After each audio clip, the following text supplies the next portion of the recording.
Hey there, welcome. I'm Belle, and today I'm gonna be talking to you guys about gestures in the classroom. I'm gonna be explaining why gestures are so important when learning a new language, and also I'm gonna be giving you guys some gesture ideas and tell you guys some of the gestures that I use in my classes so that you can put them to use in your classes too. But before we do that, please make sure to subscribe to my channel.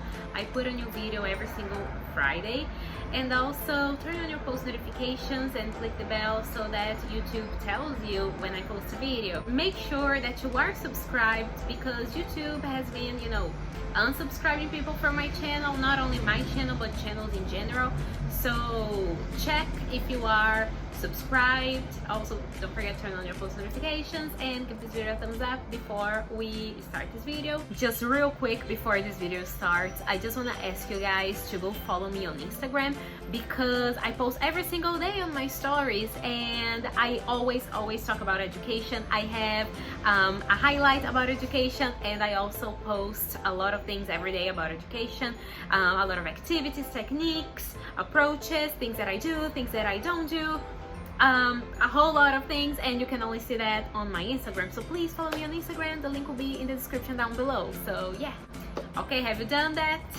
Yeah, okay, so let's go right into the video. Teach English or any language as a second language, it's actually really easy to be carried away and not really pay attention to the time that you spend talking in class. And the time that you talk in class, that you spend talking in class, should not be higher when you compare it to the time that the students spend talking in class. So the students should speak more than you in class.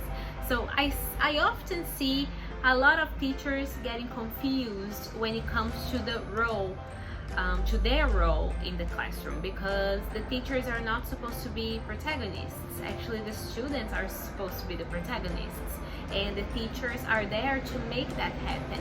And when you speak more than the students, and when you put yourself in a role that you really don't belong,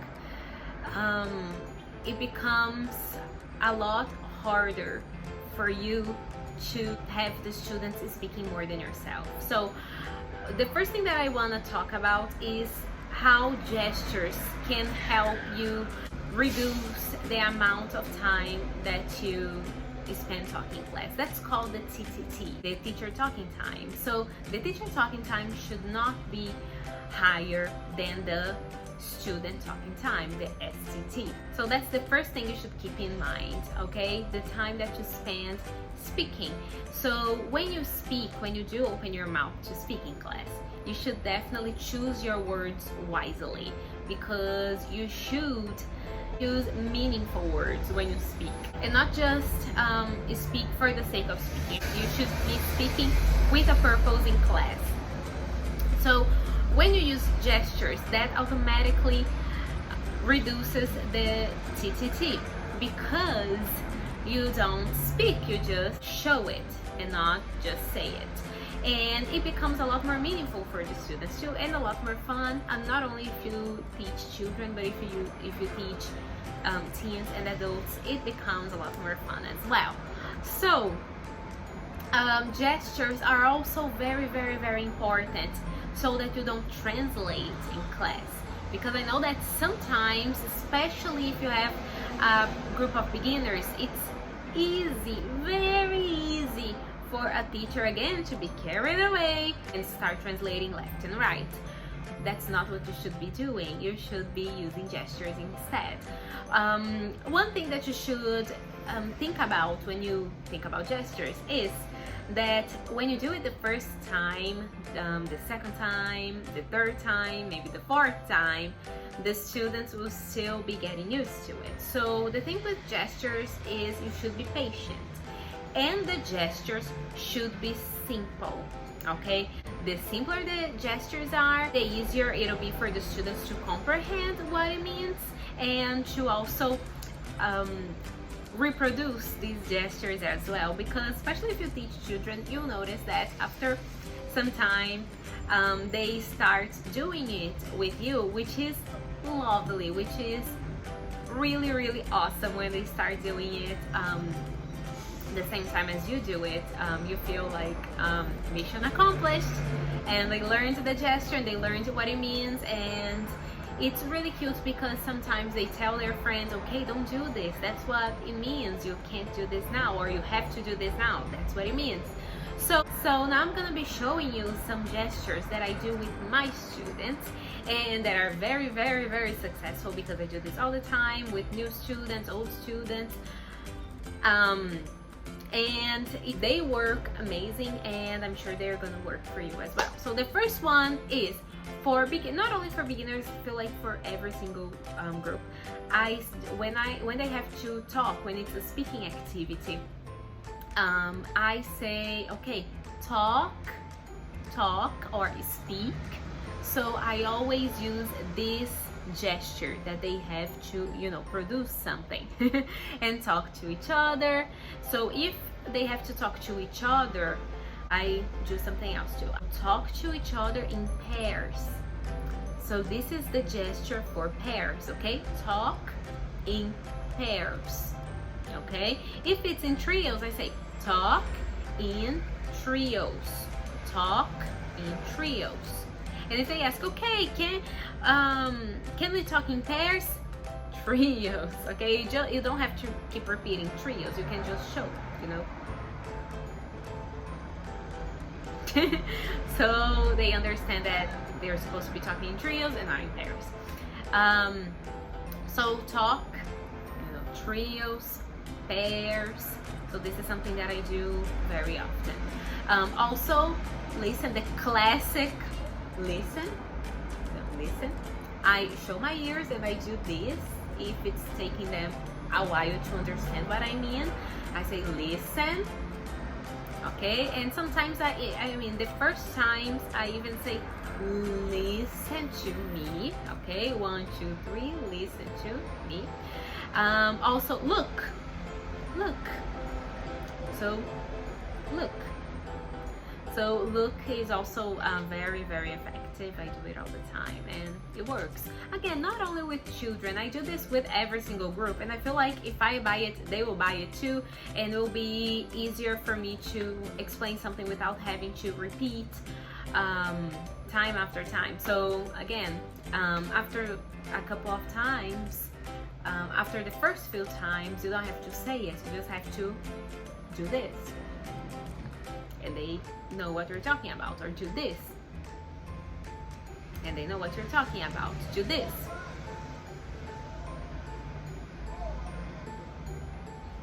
And they know what you're talking about, okay? So these are just a few examples. Another thing that I do a lot is I play a lot of guessing games. I have some videos here on my channel talking about guessing games. If you haven't seen them, please check them out. But whenever I play a guessing game, I write something down and I say, okay, but it's a... I always model the activity first. So when I model, I write it down and say, okay, but it's a secret. Don't show your friend. It's a secret. Secret. Don't show. Okay? After a few times, you don't have to say it's a secret anymore. You write something down and do this. And they know that they can't show their friends that it's a secret. Another thing that I do that helps me a lot is wait. I always say wait. I always stump, and when I stump and I get closer to them a little bit, say wait. After a while, you don't have to say wait, you just do this and they understand, okay?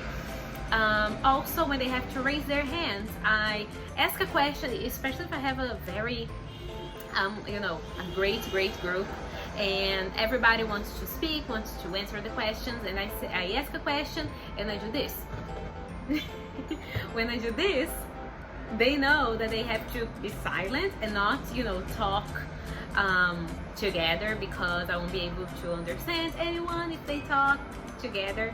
So I just do this because they have to raise their hands and be silent, because I'll, you know, choose a person to answer the question. And so this is another one that I do. I don't say anything, I just do this and they know what I mean. Also, go when they ask me to go to the bathroom or to drink water. I say nothing really. They know the first few times I say go, or after they're used to it, I just do this and they know that it means go. Before we wrap this video, I just want to say that for the first day of class, I highly recommend that you play games, and like Simon Says, or a lot of miming games, hot potato with miming, and so that they get used to these gestures. And the first day is usually classroom language and getting to know each other, so why not work on these gestures on the first day? So that's what I always do. I always work on these gestures on the first day a lot, over and over and over again the first day, so that on the second day some people already remember them, and by hopefully the second week they already know all those gestures by heart. So thank you guys so much for watching this video. Again, please make sure to subscribe to my channel, give this video a big thumbs up, and also leave in the comments below what other videos you guys want me to do next. And also please follow me on Instagram, because there I always post things on my stories. I also have a highlight about education where I talk about tips and exercise activities, techniques, things that I do, things that I don't do, things that work for me, things that don't work for me. So I talk about this all the time there. So please follow me on Instagram and watch my stories, because I post every single day. So thank you guys so much for watching, and I see you next Friday for a brand new video. Bye.